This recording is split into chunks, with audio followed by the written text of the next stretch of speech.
মজার ব্যাপার হচ্ছে যারা দুনিয়াতে বেশি বেশি চ্যারিটি করে, ডোনেশন করে, মানে দান করে, তারা কিয়ামতের দিন নিজের আমল নামা দেখে নিজেই বিশ্বাস করতে পারবে না। তারা নিজের আমল নামা দেখে বলবে, আল্লাহ এত দান তো করি না, আমি দান করেছি ঠিক আছে, কিন্তু এত তো করি নাই, এটা হয়তো অন্য কারো আমল নামা আমাকে ভুলে দেওয়া হয়েছে। আল্লাহ বলল না, আল্লাহ তাআলা বলেন, গরু যারা পালে যখন বাছুর হয়, উট যারা পালে আরব দেশে যখন উটের বাচ্চা হয়, উটের মালিক খুব খুশি হয়, তখন সেই বাচ্চাটাকে খাইয়ে দাইয়ে পেলে পুষে বড় করে।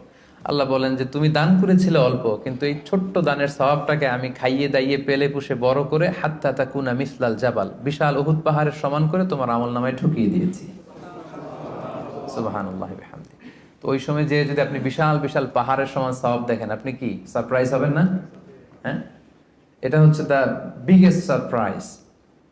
অবাক হয়ে যাবেন আপনি যে দিয়েছিলাম তো 10 রিঙ্গিট, দিয়েছিলাম কত, এখন দেখি যে 10 মিলিয়ন রিঙ্গিট হয়ে গেছে। সুবহানাল্লাহি ওয়া বিহামদি।